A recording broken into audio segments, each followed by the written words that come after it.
Nagar park लॻ ॻोठ हेराड़ ॾेथा में 24 जनवरी 2025 ते ॾांवल ॾांधल थाणे ते हिकिड़ी कूड़ी FIR थी हुई नाले ग़ुलाम मोहम्मद वल्द मोहम्मद फाज़ल ॾेथो ते, जेका आरो प्लांट ते 2020 में चोरी जी मन घड़त, जंहिंमें FIR जो परे परे ताईं मन घड़त आहे। पर ग़ुलाम मोहम्मद ॾेथो सां पुराणी दुश्मनी आहे, उनजे करे थी सघे थो त उन्हनि खां आचर जे अली नवाज़ ॾेथो जे घर पुलिस जे अठालनि सां रेड थियो।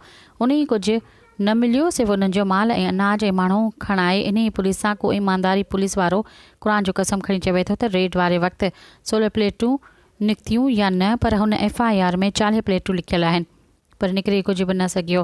पर ग़ुलाम मोहम्मद ॾेथो के SHO ॾांवल ॾांधल ॻोठ दादियो हाले पोटो वटां खयो आहे। रिकवरी कुझु नाहे थी कई सघी। ज़रियनि खां मालूम थियो आहे त चेयरमैन रमज़ान ॾेथो जेको FIR में शाहिद आहे, पुलिस खे रिकवरी न थी, तॾहिं चेयरमैन रमज़ान ॾेथो हथु करे ॾिनियूं।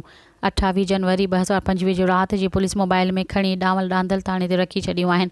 कोर्ट में रिकवरी पेश कंदा हाणे सम्झी विया हूंदा त केरु सचो आहे केरु कूड़ो आहे। ऐं ॿी जेका FIR थींदी उन्हनि ते पिक्चर सां FIR फेसबुक ते रखंदा आहिनि। अफ़सोस ग़रीबनि सां नाइंसाफ़ी केतिरा ॾींहं हलंदी। वसवारनि खे अपील कंदासीं त महिरबानी करे ग़रीबनि खे जीअण जो हक़ ॾिनो वञे। सब्सक्राइब कयो अवामी न्यूज़ HD खे ऐं ताज़ा तरीन ख़बरुनि लाइ ॾिसंदा रहो अवामी